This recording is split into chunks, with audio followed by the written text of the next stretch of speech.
Ladies and gents, welcome to UX, and this is which faction is currently winning? Warhammer 40k lore, watch on major kill. It's been a long time since I did a Warhammer video. Might as well do now because this is a great topic that I was interested in. Which faction is actually winning? Is that even a thing? Because the way Warhammer is going, like, who knows, like Imperium is not as strong, but then again Primarchs are returning. Tyranids are the next threat. Other things are also brewing in the background. So which faction is really winning? Or is there any winning? Or is it just like progression? There's been more and more updates now, right? Warhammer's like amping up. Like they're planning a TV shows and everything. So I'm going to guess they're just going to amp up the lore even more. This is going to be interesting. Let's hope it's fun.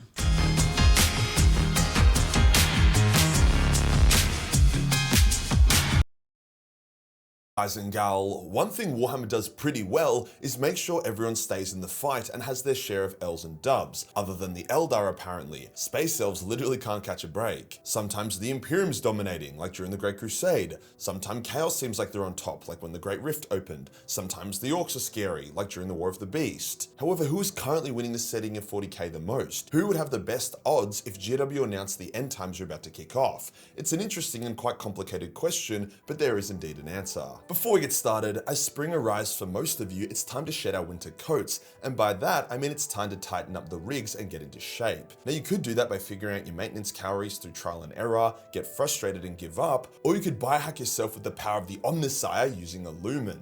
We all know everyone has a different metabolism and responds better to different quantities and types of food, but no one tells us what our metabolism actually is like, other than a lumen. How it works is that by breathing into your lumen device,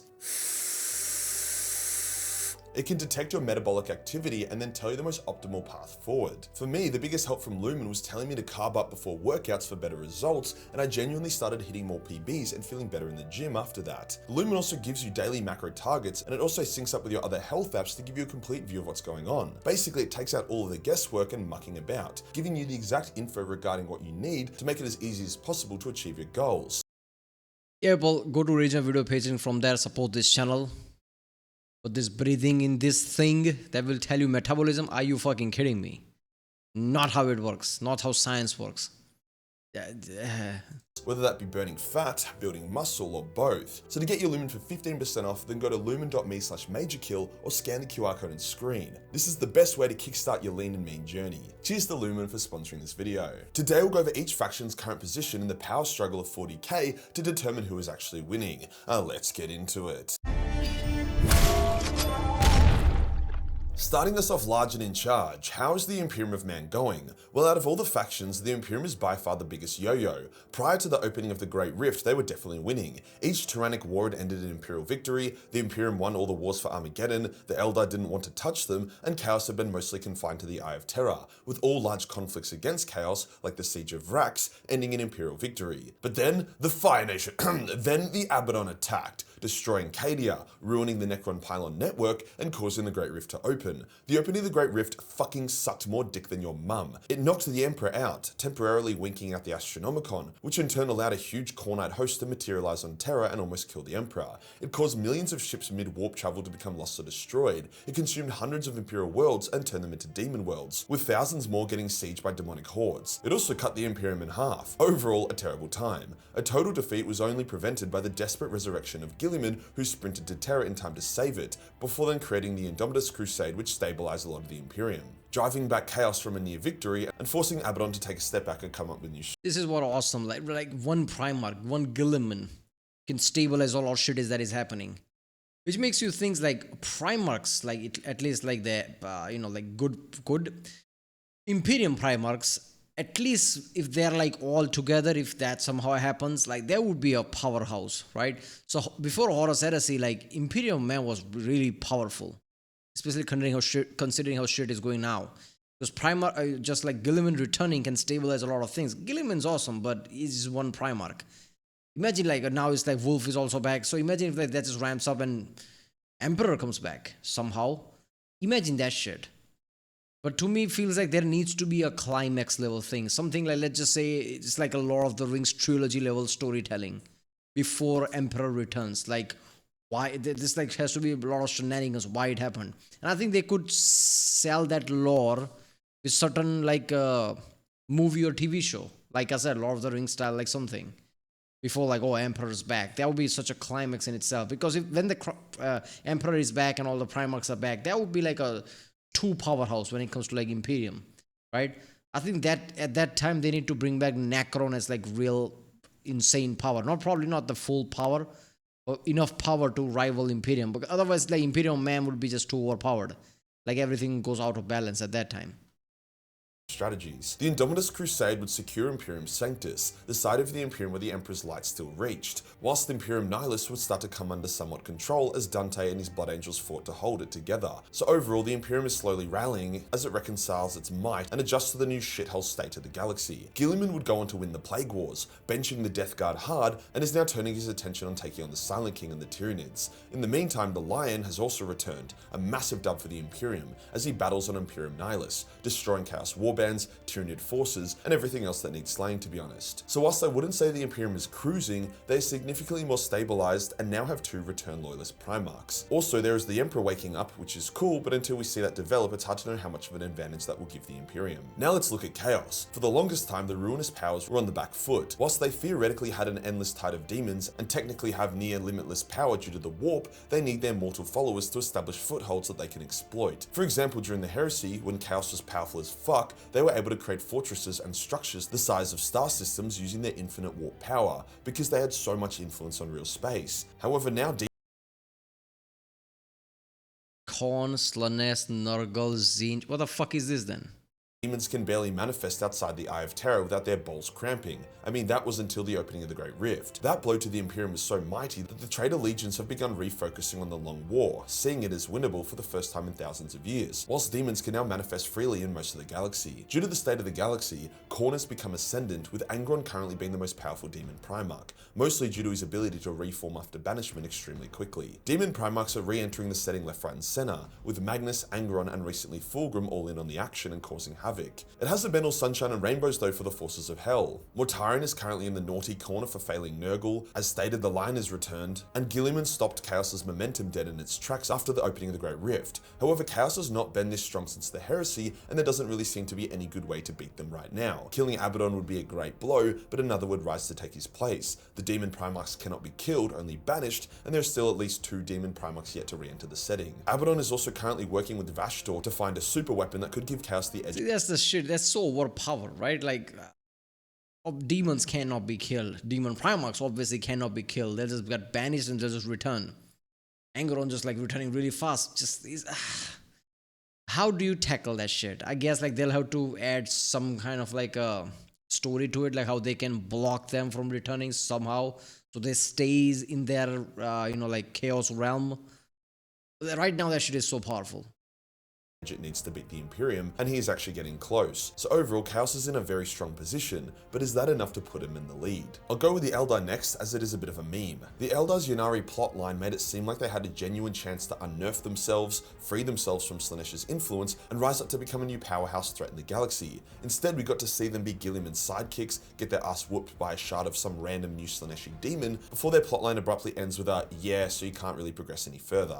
Now GW seems to be moving away from the Ynnari entirely, with even Eldrad abandoning their cause. The major craft worlds are getting smacked one by one, with Ulthwé currently being attacked by a united Night Lord Legion. Craft worlds were always somewhat powerful, but not at the level of what they once were. Right? Let's be honest. And obviously Drukhari and craft worlds splitting apart, going in a different direction. How the fuck Eldar's ever going to be the way they were? But the way they were was already too powerful. That's how the Slanesh became a thing. Maybe they don't have to become at that level, but just strong enough. But to me, it feels like, like dwarves from Elder Scrolls, right? In Skyrim, like there's dwarven structures everywhere, but they are extinct because that is the thing that once they were really powerful, but no longer a thing, type of thing in a lore. Eldars are probably like that. Like, okay, you're still like, like powerful in whatever small way you can be. You have knowledge and all that shit. In the end of the day, you're not gonna reach your scale and level, right? I thought Necron were like that, but no, it's Eldar like that. Necron's probably gonna get something, right? Necrons are gonna be something in the future because they have to be. Baal Tan was shattered, Yanden is mostly a Wraithcraft world, and I bet the others have some unlubricated cock heading straight for their assholes as well. Despite their awesome model range refresh recently, the Eldar's lore is as stale as an 80-year-old hooker's gash, so this is one of the few factions I can comfortably say is not currently winning the setting of 40k. Maybe there will be some lore developments, since it appears that Fulgrim is wielding the final Crone Sword, so if the Eldar can take that off him, then maybe they can awaken Yned and do something cool with that plotline, but I wouldn't hold my breath. As for the Exodites, winning isn't in their vocabulary, and the Dark Eldar are barely holding their own domain together, let alone worrying about any sort of conquest. I don't know about the Harlequins, those guys are hard to track. Another faction that isn't winning, but maybe one day could, is the Tau. The Tau are the only faction in 40k that are not stagnant or decaying. They are constantly expanding their territories via sphere expansions, and are constantly upgrading their technology. In a few Alright, is it just me, or like Tau feels like one of those things that one day, if however far in the future, they'll be just sacrificed for some big events, like, oh, Tau no longer is a thing. I don't know why. I don't know why it feels like that, right? Tau is one of those things. One day some big war or some shit happens, like Horus Heresy level shit, and they're just sacrificed in the lore. Okay. centuries or millennia, this could result in them becoming the most powerful faction, but they have to last that long. Recently, their 4th and 5th sphere expansions came crashing down when they fought a small fraction of the Death Guard Legion. Although the Tau won at great cost, let's put that into perspective. A sphere expansion is the greatest focus and concentration of Tau military assets at any given time.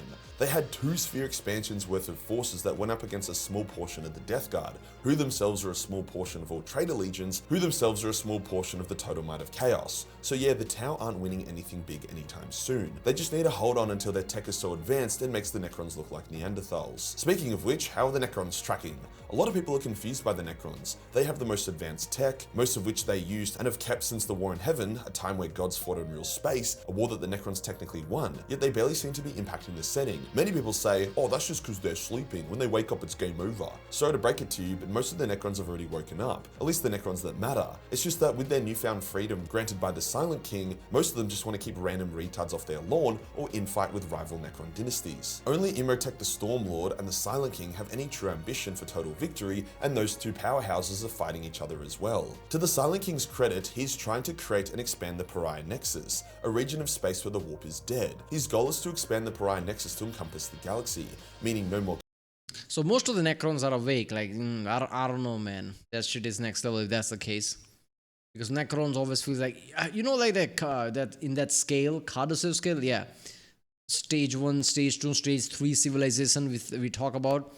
The last stage civilization is usually like someone who dominates the entire galaxies and use that as a power source beyond any Dyson sphere or anything. So in just space and like, you know, science terms, that shit is like untouchable. That's near godlike power.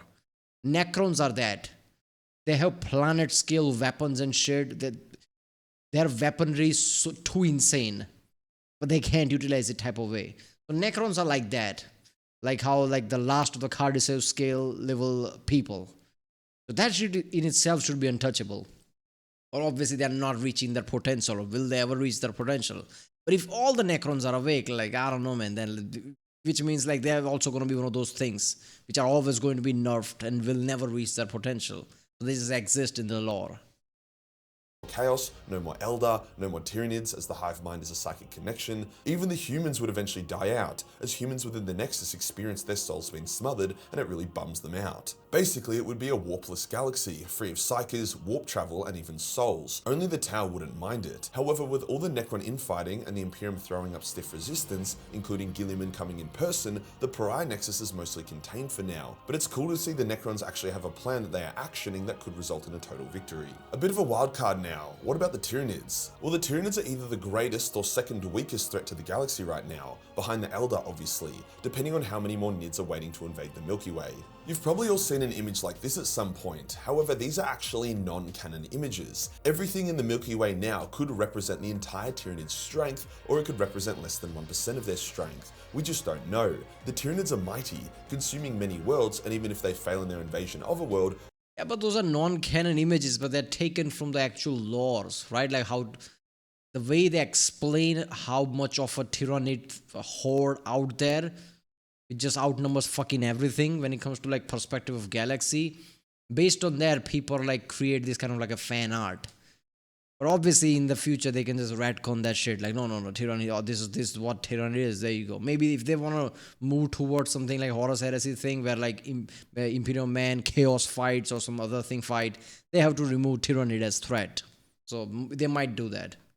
The world is usually left permanently damaged. Even when a main hive fleet is beaten, it only takes a splinter of it surviving, eating weak worlds, and then it can return in full strength within a few decades. The Tyranids have also been adapting to the galaxy's defenders, creating new warrior forms using the DNA of newly consumed enemies to counter them. However, the galaxy is also adapting to the Tyranids. Many strategies have been tried and tested and shown to be hyper effective against the Nids. The Imperium has also figured out how to revive and terraform planets that were consumed by the Nids, meaning all their damage is potentially undoable. When the Great Rift opened, the hive mind was also kicked in the balls, similar to how the Emperor was, and got knocked out. So that may hint towards the main Tyranid's strength already being in the Milky Way, as if the majority of the hive mind was still outside the galaxy, then a galactic event shouldn't have been enough to affect it like that. Right now, I would say the Tyranids are a massive threat, causing everyone a huge headache, but does that mean they are actually winning? Hard to say. Time to get orky. The Orks have always been around and have always been a good time. Some people may argue that the Orks are winning no matter what, since their idea of victory is a state of constant battle. However, we aren't Orks, and my definition of winning in this context is who has the best chance to achieve total domination of the galaxy. Orks were always lined up to be the punching bag of the other factions. The Imperium fucked them up during the Great Crusade, the Tau have been fucking them up on numerous occasions recently, as have even the Eldar. However, with the rise of Gazkul, things are turning around. After the end of the Third War for Armageddon, Gazkul has rallied the biggest war the galaxy has ever seen, featuring countless billions and billions of Orks on millions of Ork ships. Where this green tidal wave will crash, I am not sure, but it'll be epic as hell. However, the Orks also did recently lose the Octarius War, an all-out system-spanning war between the Tyranids and the Orks, with the Tyranids finally winning and coming out of the conflict turbocharged due to all the biomass and experience they. Yeah, I was about to say that like the lore should go where like Orks basically headbutted straight towards horde of Tyranids completely. Where most of the Tyranids fought most of the Orks and killed each other. Orks live for that, and Tyranids can get fucked doing that. I don't know. Okay, I'm getting confused. It's been so long time, but isn't that Orks who have the lore? Like the more they are there, the more intelligent they get. Is that the Orks or is that the Tyranids? I'm confused. But yeah. So some shit like that, right? Like the more, like the or was it the Necrons? All three of them could be that case. Like the more of them there, I think it was the Orks, right? Orks are generally stupid, but the more there are, the more in groups they are, they get intelligent. I don't know. But yeah, like it could be some shit like that. I don't know. To me, it feels like Imperium of Man. Obviously, that's the protagonist. People would like to say it's not, but they are the protagonist. The whole Horus Heresy being the main of everything. Obviously, they are the protagonist. The future is basically going towards that. Something about Imperium Man fighting chaos or something, because people like that shit. Or they could make a Necron's threat, but I think they're going towards that thing. Like Emperor is coming back, fighting towards chaos powers. So all these things are going to get sidelined, and in the far future, they might bring back other threats back when Imperium Man does kick chaos back.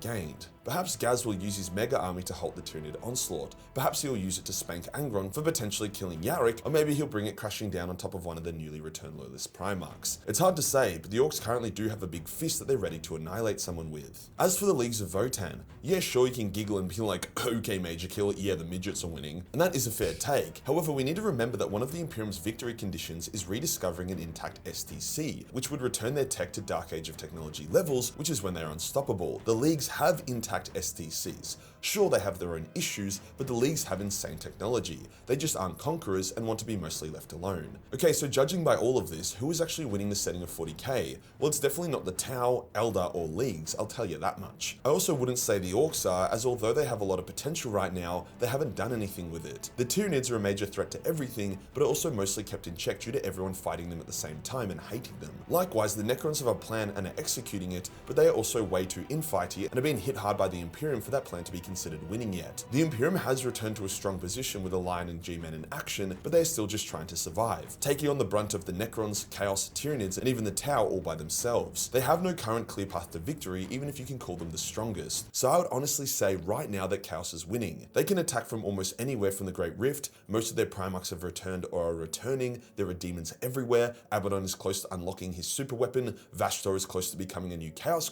They might go Elder Scrolls Oblivion way, where demons are invading everything and everybody's fucked until some like Imperium Man rises up.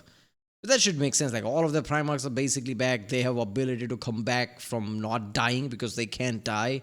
They could just flood the shit. But everyone, even including Necrons, like what the fuck? Usually when you think of like warp demons and chaos gods, they should have that kind of like like cosmic level power. They should have that. And in Horus Heresy was mostly portrayed towards like the like Imperium of Man getting broken apart, right? Treacherous shit most of the time, and just like betrayal all around, rather than power of the chaos. But since they have split apart, now the next phase should be the chaos gods and like their Primarchs. It's like have this cosmic level power where they fuck everything up. God, and they have a near endless tide of resources and soldiers due to the warp. It's impressive how Chaos can go from one of the least threatening to the most threatening factions just because they managed to blow up Cadia. It's kind of like opening up a dam. If you enjoy the video and you want to support the channel, yeah, and obviously like Imperium, let's say Emperor comes back, what the fuck is he going to do? Emperor's supposed to be also like now like cosmic level power, the way Emperor's working. So Emperor needs a cosmic level enemy, which is Chaos Gods. There has to be that element of like what happens when, what is Emperor now? Is he god-like being? Or is he like close to god-like being? Can he fight against Chaos Gods? Why would Chaos Gods do Horus Heresy if they were not afraid of Emperor? So like if Emperor comes back and he is waking up, he has to go against Chaos Gods. Like what is going to happen there type of shit. I don't know. Alright, well, that was fun. Go to Major Kill's channel and support that channel. It's like awesome. I've been watching this channel for a long time. It's been a while since I did Warhammer video, and this was fun. It's like catching up type of shit. But yeah, I guess I'll see you next time.